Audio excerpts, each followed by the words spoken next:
Hello friends, welcome to SAS exam. Friends, as you all know, अपने SAS examination की preparation कर रहे हैं। तो उसी कड़ी में दोस्तों, प्रीवियस वीडियो के अंदर अपनों ने चैप्टर नंबर 6 के रूल नंबर 149 तक डिस्कस कर लिया था, राइट। आज दोस्तों अपने रूल नंबर 150 से लेके 100 ऑन आगे डिस्कस करेंगे, ठीक है।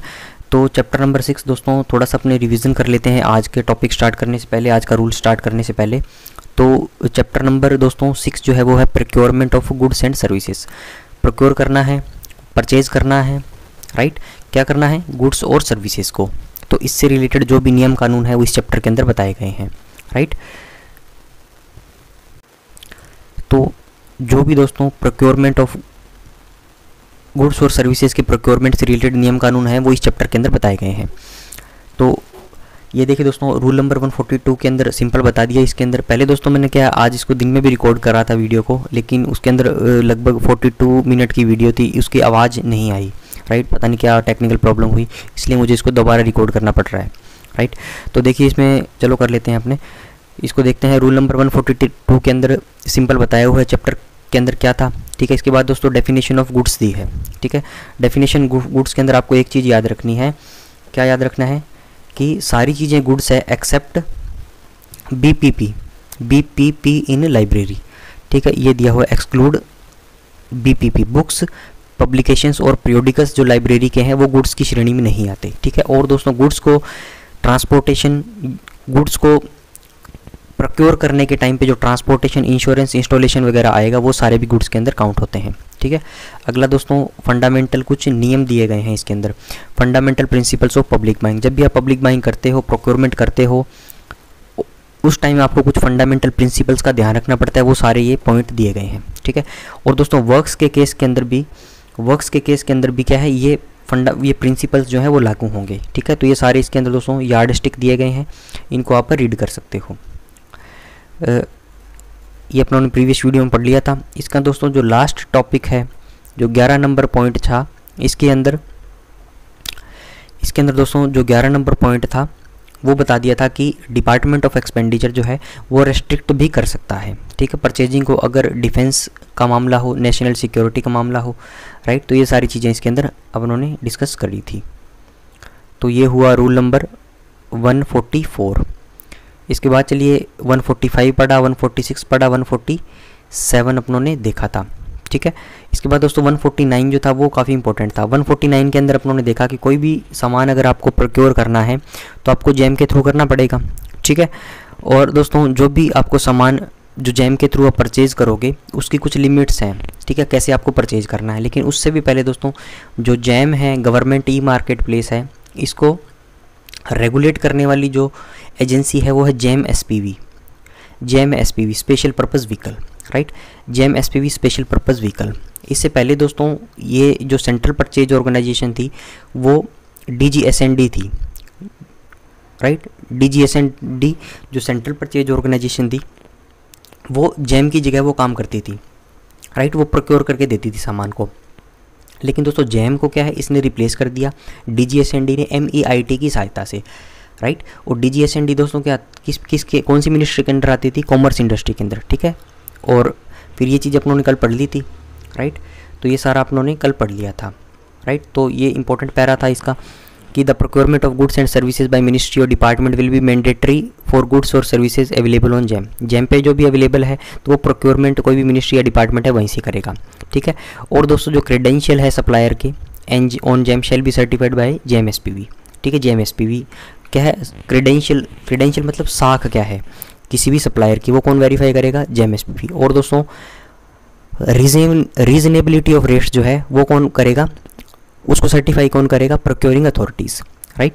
तो ये चीज़ अपनों ने पढ़ ली। इसके बाद दोस्तों अपनों ने 3 पॉइंट ये पढ़े थे। इसके अंदर साफ साफ बताया हुआ है 25,000 तक की अगर आपको शॉपिंग करनी है, 25,000 तक की जो भी आपको शॉपिंग करनी है तो वो आप डायरेक्ट जो है जैम पे जाके कर सकते हो, बशर्ते आपकी जो रिक्विजिट जो आपको चाहिए, क्वालिटी, स्पेसिफिकेशन और डिलीवरी पीरियड वो मीट कर जाए सारे, ठीक है। इसके बाद पढ़ा दोस्तों 25,000 रुपये से ऊपर और 5 लाख रुपए से नीचे, ठीक है।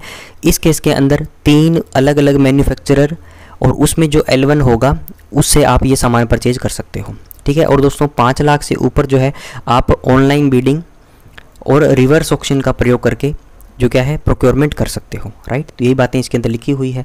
Up to ₹25,000 through any of the available supplier on the GeM meeting the requisite quality, ठीक है, स्पेसिफिकेशन एंड डिलीवरी। इसके बाद बता दी 25,000 से ऊपर और 5 लाख तक जो है जैम सेलर जिसका lowest priced amongst the available seller और 3 डिफरेंट मैन्युफैक्चरर होने चाहिए, राइट।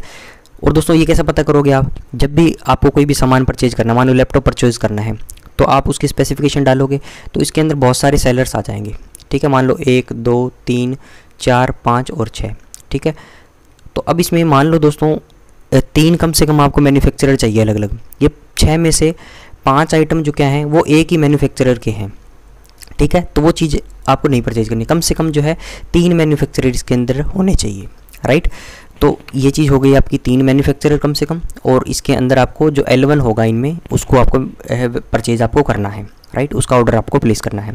इसके बाद दोस्तों एक चीज़ और है, 5 लाख से नीचे जो है, 5 लाख से नीचे अगर आपको शॉपिंग करनी है, 5 लाख से नीचे अगर प्रोक्योरमेंट करना है तो उस केस के अंदर भी आप ऑनलाइन बिडिंग और रिवर्स ऑक्शन का प्रयोग कर सकते हो, ऑनलाइन बिडिंग और रिवर्स ऑक्शन का, राइट।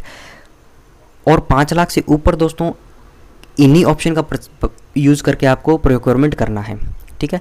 3 चीज़ें होगी, सिंपल हो गया 25,000 तक शॉपिंग करो आप, 25,000 से लेके 5 लाख तक क्या है आप 3 डिफरेंट मैन्युफैक्चरर और उनमें L1, और इसके अंदर RA और ऑनलाइन बिडिंग का भी आप यूज़ कर सकते हो, ठीक है। इसके बाद दोस्तों 5 लाख से ऊपर जो है आपको मस्ट है, मैंडेटरी है, बिड्स करके आपको ऑनलाइन बिड या रिवर्स ऑक्शन करके आपको परचेज करना है सामान को, ठीक है। बिड दोस्तों कुछ नहीं है, मान लो मुझे कोई भी सामान चाहिए, मैं स्पेसिफिकेशन डाल दूंगा उसकी, ठीक है। तो उस केस के अंदर अगर 5 लाख से ऊपर अगर मेरे आइटम हैं तो मैं जो मेरे को सामान परचेज करना है उसकी स्पेसिफिकेशन डाल के मैं उसकी बिड डालूंगा, बिड ऑप्शन में चूज़ करूँगा, या तो बिड डालूंगा उसकी, या फिर दोस्तों मैं रिवर्स ऑक्शन का प्रयोग उसके अंदर करूँगा, ठीक है। ये 2 प्रोसेस हैं प्रोक्योरमेंट करने के, तो वो मुझे 5 लाख से ऊपर मुझे करने हैं। तो ये तीनों पॉइंट आपको क्लियर हुए, राइट।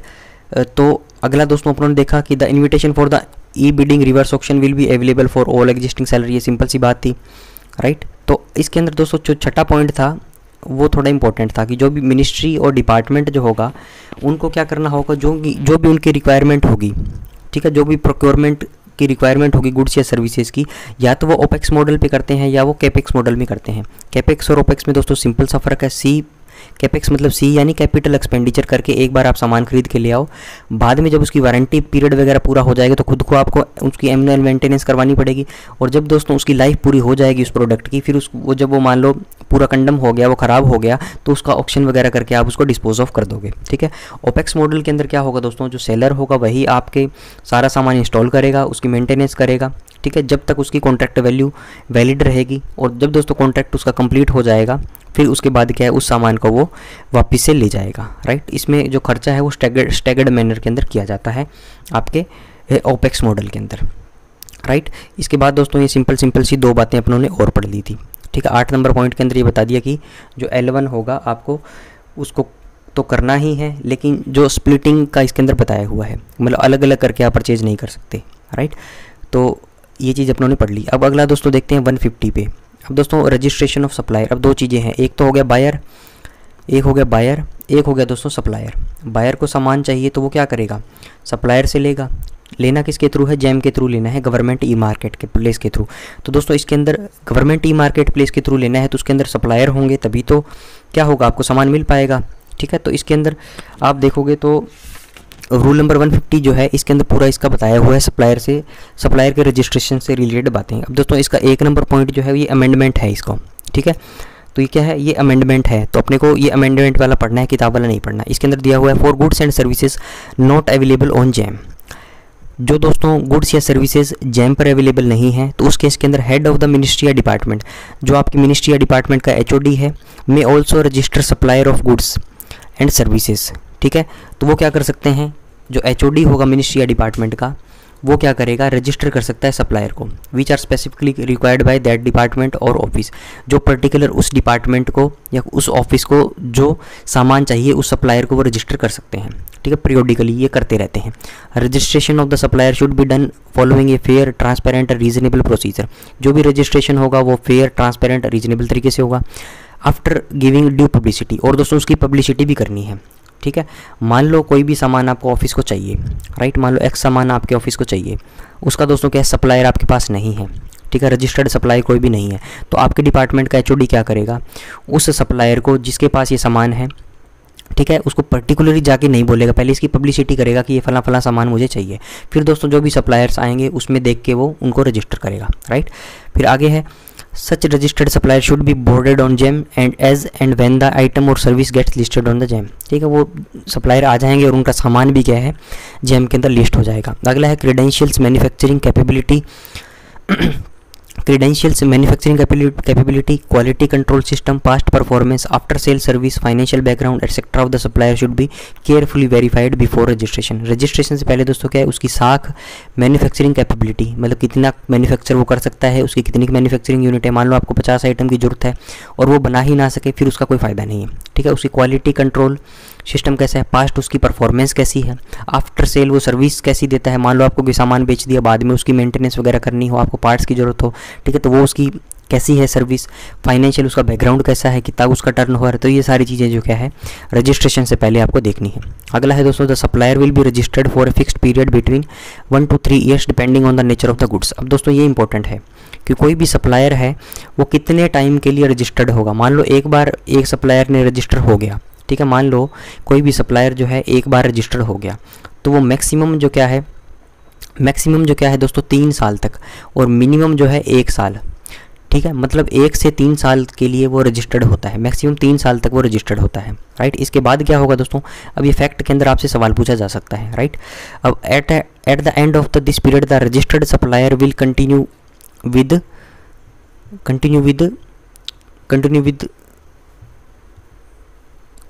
रजिस्ट्रेशन।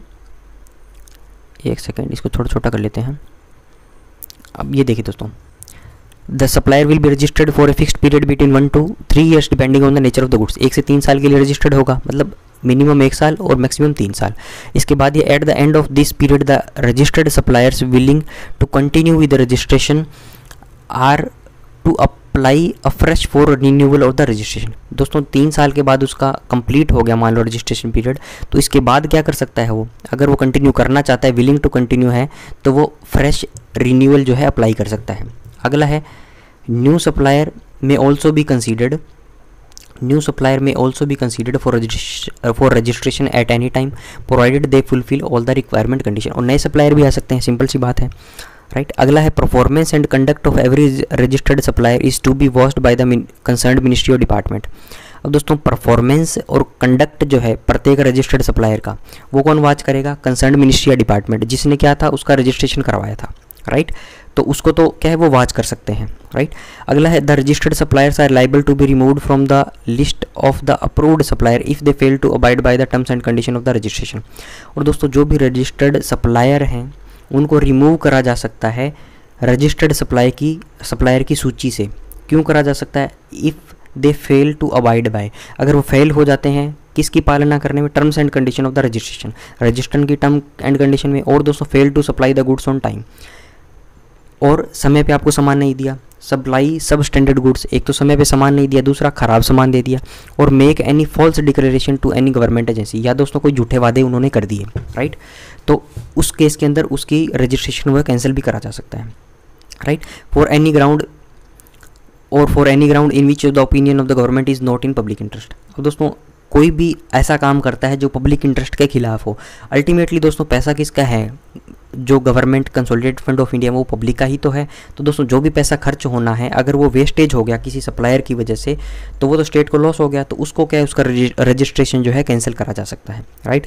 अगला है the list of registered supplier for the subject matter of procurement be executed on website of the procuring entity their e procurement portals. अब दोस्तों जो भी रजिस्टर्ड सप्लायर हैं, ठीक है, for the subject matter of procurement be executed on website of the procuring entity, तो उनकी जो भी रजिस्टर्ड सप्लायर हैं उनकी जो प्रोक्योरिंग एंटिटी है एक तो उनकी वेबसाइट पे, और दोस्तों जो आपका ई प्रोक्योरमेंट पोर्टल जो है वो भी आपको ओपन करके बताऊंगा, डेमो देकर बताऊंगा कि कौन सा ई प्रोक्योरमेंट पोर्टल जो है उन सब पे क्या है इनकी लिस्ट भी एग्जिबिट करी जाती है, मतलब दर्शाई जाती है, राइट। तो ये अपनों ने पढ़ लिया दोस्तों। 149 पढ़ा था कि जेम के ऊपर क्या क्या प्राइस का, किस प्राइस के अंदर कैसी शॉपिंग आपको करनी है। इसके बाद दोस्तों रजिस्ट्रेशन ऑफ सप्लायर पढ़ लिया। अब देखते हैं डिबारमेंट फ्रॉम बिडिंग। ठीक है, डिबारमेंट फॉर बिडिंग का मतलब क्या है, कोई भी आप सामान लेना है मान लो आपको, ठीक है, तो आप क्या करोगे, उसकी बिड डालोगे, राइट। तो आप दोस्तों क्या है, उसकी बिड डालोगे। तो बिडिंग जब भी डालोगे तो बहुत सारे बिडर्स आएंगे, राइट, वो अपनी अपनी बिड लगाएंगे, बोली लगाएंगे सामान को देने के लिए, ठीक है। तो डिबारमेंट फ्रॉम बिडिंग मतलब कौन सा बंदा जो है बिड नहीं डाल सकता, ठीक है। तो इसके अंदर दोस्तों दो केस हैं।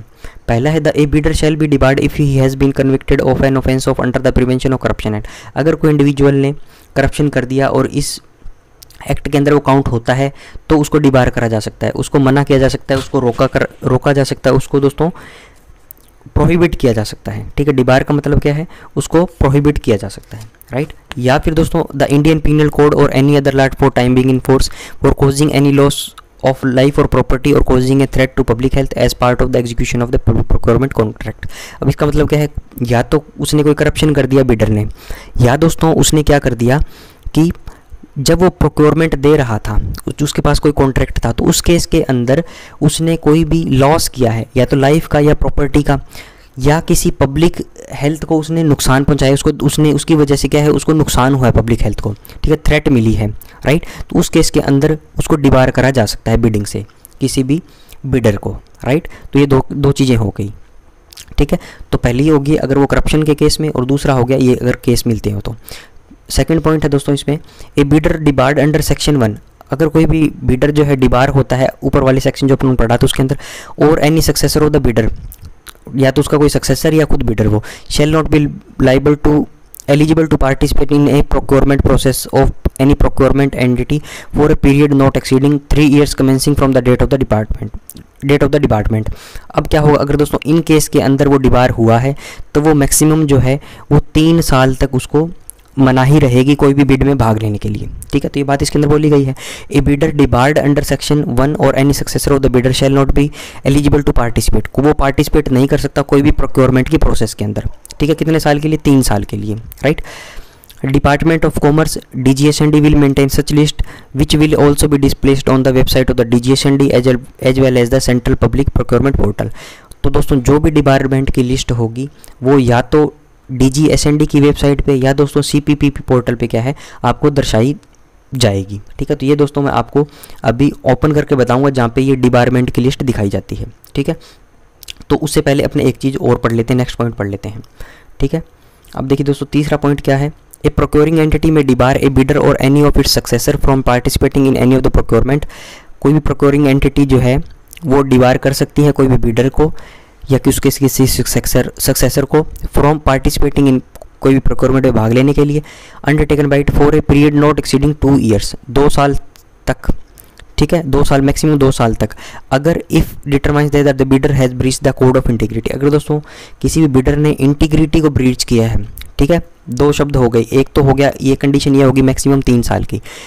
दोस्तों 3 साल तक कब बैन रहेगा, डिबार रहेगा, अगर वो करप्शन या फिर दूसरे पॉइंट में लिखा था पब्लिक हेल्थ को थ्रेट हुआ है, राइट, या उसने कोई नुकसान किया उस केस के अंदर तो 3 साल मैक्सिमम। और दोस्तों अगर उसने ब्रीच करी है इंटीग्रिटी को तो मैक्सिमम 2 साल तक क्या है वो डिबार रहेगा बिडिंग से, ठीक है। The ministry department will maintain such list which will also be displaced on the website, ठीक है। तो वो भी क्या है वेबसाइट पे दर्शाएगी। अब दोस्तों मैं डिपार्टमेंट ऑफ लिस्ट जो है वो आपको वेबसाइट के ऊपर दिखाता हूँ जो CPP पोर्टल है, राइट। अब देखिए फ्रेंड्स ये मैंने CPPP पोर्टल टाइप किया है यहाँ पे, ठीक है, e procurement system government of India. तो इसको दोस्तों अपने अंदर जाएंगे जब इस वेबसाइट के, तो ये देखिए ये ओपन हो गई वेबसाइट, ठीक है। ऊपर लिखा हुआ है यहाँ पे central public procurement portal, right, e procurement government of India. अब इसके अंदर दोस्तों ये टेंडर्स वगैरह इसमें चलते रहते हैं। इसमें आपको डिपार्टमेंट लिस्ट दिखाता हूँ, ये रही, ठीक है, ये रही डिपार्टमेंट लिस्ट, ठीक है। जो भी डिबार होंगे उनकी जो डेटा है वो यहाँ पे आ जाएगा, राइट। इस पर अपने क्लिक करते हैं तो ये और आगे ओपन हो जाता है, ठीक है। तो यहाँ पे लॉगिन ID वगैरह आप लगाओगे तो उस हिसाब से आप देख सकते हो कि कौन सा बिडर जो है डिबार है, राइट। तो ये चीज़ मैंने आपको बता दी ऑनलाइन डेमो देके कि भाई डिपार्टमेंट लिस्ट जो है यहाँ पे दिख रहती है, राइट। अब चलते हैं दोस्तों अपने वापस अपनी PDF पे। तो ये देखिए फ्रेंड्स मैंने डिपार्टमेंट लिस्ट आपको बता दी, ठीक है। डिपार्टमेंट के दोस्तों 2 केस मैंने आपको बता दिए, 3 साल के लिए कब होगा जब ये वाला केस होगा, और दोस्तों 2 साल के लिए कब होगा जब इंटीग्रिटी ब्रीच करी होगी, 3 साल के लिए कब होगा जब ये 2 कंडीशन होगी करप्शन की या फिर ये वाली, ठीक है। अगला है दोस्तों 4 नंबर पॉइंट इसमें, the bidder shall not be debarred unless such bidder has been given a reasonable opportunity to represent against such department. और दोस्तों बिडर को क्या है, ऐसे ही डिबार नहीं करा जाएगा, ठीक है, बिना उसको चांस दिए। आपके ऊपर दोस्तों मान लो कोई भी आप कंडक्ट रूल तोड़ते हो तो आपको भी तो क्या है, चांस दिया जाता है कि हाँ आप रिप्रेजेंट कर सकते हो। तो ऐसा ही दोस्तों बिडर है, उसने कोई गड़बड़ करी है उसको बताया जाएगा और उसको भी क्या है, रीजनेबल अपॉर्चुनिटी दी जाएगी कि वो रिप्रेजेंट कर सके, राइट। तो ये हुआ दोस्तों आपका 151 नंबर पैरा। पहले 150 पढ़ लिया रजिस्ट्रेशन ऑफ सप्लायर, इसके बाद दोस्तों पढ़ लिया डिबारमेंट फ्रॉम बिडिंग। अब 152 जो है वो इतना इंपॉर्टेंट नहीं है, आप खुद से पढ़ सकते हो। अगला पढ़ते हैं दोस्तों अपने 153 पे क्या दिया गया है, ठीक है। अब 153 में दोस्तों सिंपल सा है, कुछ आइटम ऐसे हैं जिनको क्या है गवर्नमेंट प्रोत्साहित करती है कि आप वहाँ से परचेज़ करो, ठीक है। तो ऐसे कुछ उद्योग धंधे हैं, राइट, तो उसके बारे में इसमें डिस्कस करा हुआ है। पहला है reserved items and other purchase price preference policy, right. तो इसमें क्या दिया गया था, central government through administrative instructions has reserved all items of hand spoon and hand woven textiles for exclusive purchase from khadi village industries commission, ठीक है। एक ये लाइन यहाँ पे खत्म हो गई। सेंट्रल गवर्नमेंट ने क्या किया दोस्तों, एडमिनिस्ट्रेटिव इंस्ट्रक्शंस निकाल के has reserved all items of, कुछ आइटम्स को रिजर्व किया है, कौन से, hand spoon and hand woman textile, जिसको खादी बोलते हैं, ठीक है। खादी के आइटम आपने सुने होंगे। For exclusive purchase from khadi village industries commission, आपको दोस्तों क्या है KVIC से क्या है ये परचेज करने हैं, ठीक है। KVIC से आपको खादी वगैरह का सामान करना है तो KVIC से आप परचेज करोगे, right. Of all items of textile required by central government departments it shall be mandatory to make procurement of at least 20% from the amongst items of handloom origin, ठीक है। जो भी आइटम दोस्तों टेक्सटाइल के central government department को चाहिए, ठीक है, तो मैंडेटरी है कि वो 20% प्रोक्योरमेंट जो क्या है from amongst items of handloom origin for exclusive purchase from KVIC और handloom cluster such as cooperative societies, मतलब 20% सामान जो है इनको परचेज करना है मैंडेटरी, ठीक है। और किन से करना है दोस्तों, for exclusive purchase from KVIC या तो इनसे, handloom cluster such as cooperative society, self help group हुए, ठीक है, कोई सेल्फ हेल्प ग्रुप फेडरेशंस हुई, जॉइंट लाइबिलिटी ग्रुप हुए, प्रोड्यूसर कंपनी हुई, कॉरपोरेशंस हुई, ठीक है, वीवर्स हैविंग पहचान कार्ड्स, राइट। तो दोस्तों ये पैरा भी जो क्या अमेंडमेंट है, पुरानी किताब में आप जाओगे तो उसमें ये लिखा हुआ मिलेगा ACASH, ठीक है, association of corporations and apex societies of handlooms, ठीक है। इसको अमेंड करके क्या है इन्होंने चेंज कर दिया, राइट। तो सिंपल सी बात है दोस्तों, इसमें क्या है कि कुछ आइटम इन्होंने रिजर्व कर दिए और आपको बता दिया कि आपको KVIC से खरीदने हैं, ठीक है, 20% प्रोक्योरमेंट करना मैंडेटरी है, राइट। और इन लोगों से आपको खरीद सकते हो आप, सेल्फ हेल्प ग्रुप है, जॉइंट लाइबिलिटी ग्रुप है, प्रोड्यूसर कंपनी है, ठीक है, वगैरह वगैरह। अगला दोस्तों ministry of micro small and medium enterprises, Micro, small and medium enterprises have notified procurement policy under section 11 of the MSME Development Act 2006, ठीक है। तो MSME के केस के अंदर दोस्तों उन्होंने प्रोक्योरमेंट पॉलिसी जो है इस MSME एक्ट जो है इनका 2006 इसके सेक्शन नंबर 11 में बताया गया है, ठीक है। तो ये भी आप सर्च करके देख सकते हो। अगला है दोस्तों the central government may by notification provide for mandatory procurement of any goods और services for from any category of the bidders और provide for preference to bidders on the ground of promotion of locally manufactured goods और locally provided services. तो central government क्या करती है दोस्तों, notification निकाल के provide for mandatory procurement of any goods कि बोल सकती है कि मैंडेटरी रूप से आप प्रोक्योरमेंट कहाँ से करो, कोई भी गुड्स या सर्विसेज किसी भी कैटेगरी का किस बिडर से जो दोस्तों क्या हो लोकली मैन्युफैक्चर्ड हो या लोकली प्रोवाइडेड सर्विस से आप क्या है प्रेफरेंस उनको दो, राइट। तो ये सेंट्रल गवर्नमेंट क्या है नोटिफिकेशन निकाल के आपको बता सकती है, राइट। अगला चलते हैं दोस्तों purchase of goods without quotation. अब दोस्तों ये इंपॉर्टेंट है, जैसे 149 नंबर पैरा इंपॉर्टेंट था वैसे ही 154 और 155 नंबर पैरा इंपॉर्टेंट है, ठीक है। 154 और 155 नंबर पैरा इंपॉर्टेंट है, ठीक है। तो इसके अंदर दोस्तों क्या दिया गया, purchase of goods without quotation, purchase of goods without quotation. इसके अंदर क्या दिखा हुआ है, purchase of goods up to the value of ₹25,000। अब दोस्तों ये डेटा जो है ये अमेंड हो गया, देखिए यहाँ पे 12 नंबर लिखा हुआ है तो नीचे ये 12 नंबर यहाँ पे लिखा हुआ है, ठीक है। तो 12 नंबर को क्या रिप्लेस करना है आपको इस पूरे पैराग्राफ से, रिप्लेस विद ₹50,000 से लेके आपको इसमें कहाँ तक जाना है मैं बताता हूँ अभी आपको। 12 नंबर देखोगे दोस्तों ये यहाँ से 12 नंबर है ये, ठीक है। तो इस 12 नंबर को आपको रिप्लेस करना है यहाँ से ₹50,000 से लेके यहाँ तक पूरा आपको रिप्लेस करना है, ठीक है। तो इसके अंदर दोस्तों सिंपल सी बात है, एक लास्ट लाइन जब आप पढ़ोगे नोट के अंदर, these powers are to be used only when the required goods are not available on government e market place as stipulated. अगर दोस्तों सामान जैम पर उपलब्ध है तो आपके पास रूल नंबर 149 है, ठीक है। जैम पर अगर दोस्तों सामान उपलब्ध है, कॉमन गुड्स एंड सर्विसेज हैं, तो रूल नंबर 149 के अंदर बताया हुआ 25,000 तक कैसे आपको सामान परचेज करना है, 25,000 से ऊपर और दोस्तों 5 लाख से नीचे और 5 लाख से अबव आपको कैसे सामान परचेज करना है, ये जैम के रूल नंबर 149 में बताया गया है। सिंपल आप जैम में परचेज करो 25,000 से लेके 5 लाख तक 3 मैन्युफैक्चरर, उसमें L1, और इसके अंदर आप ऑनलाइन बिडिंग और रिवर्स ऑक्शन का यूज़ भी कर सकते हो 5 लाख से नीचे भी। और दोस्तों 5 लाख से ऊपर आपको क्या है, मैंडेटरी है ऑनलाइन बिडिंग या फिर रिवर्स ऑक्शन का यूज़ करो। और दोस्तों व्हीकल के केस के अंदर क्या था, इसको 30 लाख ये अमाउंट थी, राइट। ऑटोमोबाइल के लिए, सॉरी, ऑटोमोबाइल के लिए कितना था, ये 30 लाख अमाउंट थी, राइट। अब दोस्तों इसके अंदर क्या है, वो तो था जैम पे अगर अवेलेबल सामान है तो आपको ये प्रोसेस यूज़ करना है। अगर दोस्तों जैम पर सामान अवेलेबल नहीं है, ठीक है, these powers are to be use when the required goods are not available on GeM. तो उस केस के अंदर दोस्तों अगर 50,000 रुपये तक का सामान है, ठीक है, 50,000 रुपये का तक का सामान है, कौन सा, कॉमन गुड्स, ठीक है, only for common use goods, ठीक है, 50,000 रुपये तक का सामान। और दोस्तों 1 लाख रुपए तक का जो सामान है वो कौन सा, इन डिपार्टमेंट के लिए, 1 lakh for scientific equipments and computers in case of scientific ministries departments which are Department of Science and Technology, Department of Biotechnology, Department of Science and Industrial Research, Department of Atomic Energy, Department of Space, Department of Earth Science, DRDO हो गया, Organization and Indian Council of Agriculture Research, ठीक है। तो इनके लिए क्या है, 1 लाख रुपए अमाउंट है। तो दोस्तों जो भी सामान जैम पर अवेलेबल नहीं है, 50,000 रुपये तक तो सिंपल कॉमन गुड्स, और 1 लाख रुपए का सामान ये मिनिस्ट्री जो है वो क्या कर सकती है, purchase of goods up to value 50,000 for common goods and 1 lakh rupees for this ministry only on each occasion may be made without inviting quotations और bids on the basis of the certificate to be recorded by the competent authority. तो दोस्तों 50,000 रुपये तक का common सामान और 1 लाख रुपये तक का उन मिनिस्ट्री से कंसर्न जो सामान है, विदाउट कोटेशन, विदाउट बिडिंग, बिना कुछ किए आप परचेज कर सकते हो मार्केट से, ठीक है। ये बोलना चाह रहा है। जैम पर दोस्तों अवेलेबल है तो रूल नंबर 149 के नियम लागू होंगे, जैम पर अवेलेबल नहीं है तो 154 का नियम लागू होगा इस अमाउंट तक, ठीक है। और दोस्तों इस अमाउंट तक कैसे होगा, विदाउट कोटेशन, विदाउट बिड आप क्या है ये सामान परचेज कर सकते हो। बस आपको क्या करना है, कॉम्पिटेंट अथॉरिटी एक सर्टिफिकेट दे देगी कि I am personally satisfied that these goods purchase are of the requisite quality and specification and have been purchase from a reliable supplier at a reasonable price, ठीक है। ये सर्टिफिकेट देके दोस्तों ये सामान परचेज हो जाएगा बिना कोई इनवाइट के कोटेशन, बिना कोई बिड।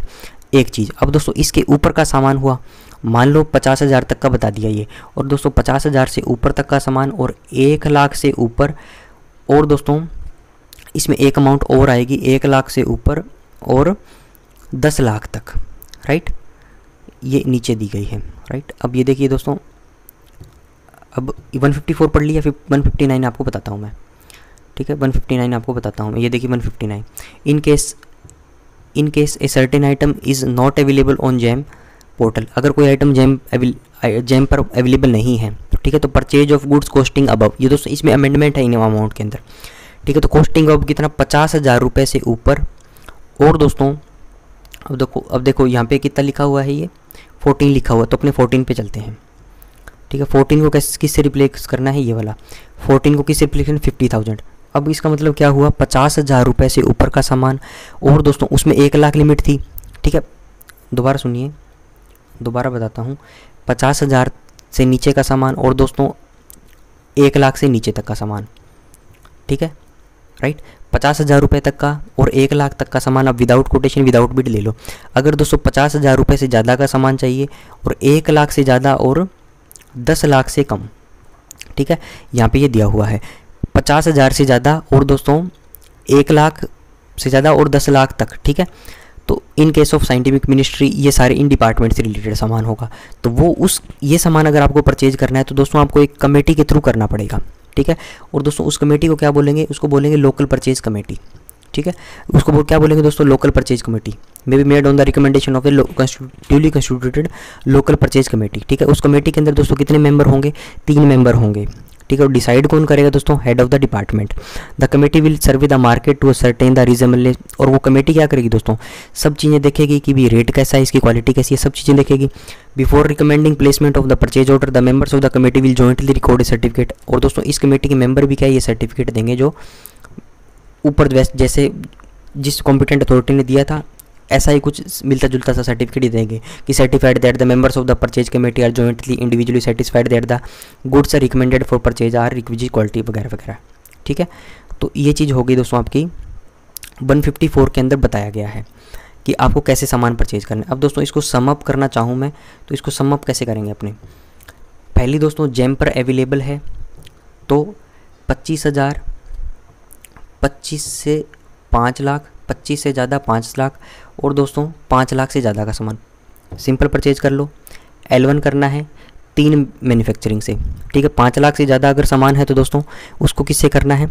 ऑनलाइन बीडिंग और रिवर्स ऑक्शन मैंडेटरी है आपको करने के लिए। ठीक है, तो ये 3 डेटा आपको याद हुए, 25,000, 25,000 से 5 लाख और दोस्तों 5 लाख से ज़्यादा। इसके बाद दोस्तों क्या आता है? अगर सामान जेम पर अवेलेबल नहीं है, अगर दोस्तों सामान जेम पर अवेलेबल नहीं है तो उस केस के अंदर क्या होगा? 50,000 और 1 लाख।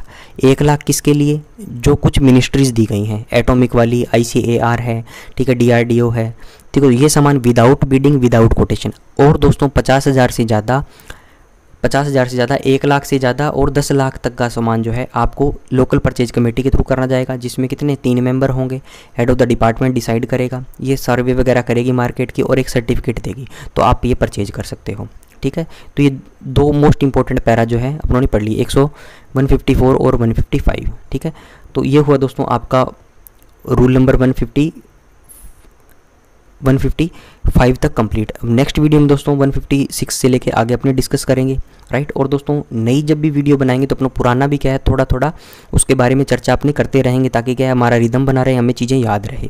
ठीक है, तो आज का वीडियो दोस्तों यहीं पर करता हूँ। वीडियो को लाइक करें दोस्तों, कमेंट जरूर से करें, अपने दोस्तों के साथ शेयर करें ताकि मेरा मोटिवेशन बना रहे और ज़्यादा से ज़्यादा अच्छे वीडियोज़ आपके लाने के लिए। Thanks for watching, have a nice day.